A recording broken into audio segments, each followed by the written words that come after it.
Това ще бъде главният съдия на Левски ЦСКА в понеделник. Всъщност, какво прави БФС-то?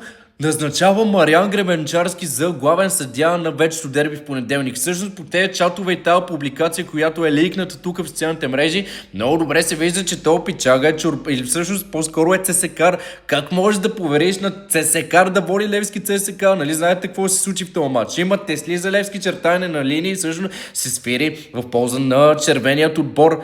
Мале, в каква джунгла живеем, човек? В каква футболна джунгла живеем? Това не е нормално. За мен БФС трябва да се самосезира и то пичага да бъде отстранен от това дерби. Всъщност поверете го на някой по-опитен. Всъщност много добре помните преди месец и половина, два, че този пичага също беше главен рефер на Левски Лудогорец Суперкупата. Точно така, Лудогорец спечелиха този матч и всъщност имаха някакви претенции сините към този съдия.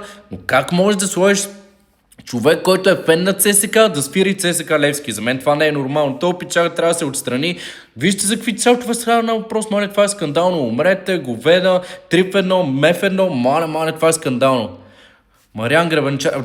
Този чат, между другото, ми излезе преди 3 дена и си казах, че няма казвам абсолютно нищо, защото си мислих, че този пичага ще излезе в социалните мрежи и се извини на цялата си необщественост за това какво е писал преди 10 на години. Много също за мен това е скандално. Този пичага не трябва да води Левски ЦСКА, защото ако този пичага води Левски ЦСКА в понеделник, ЦСКА спечели 3 точки.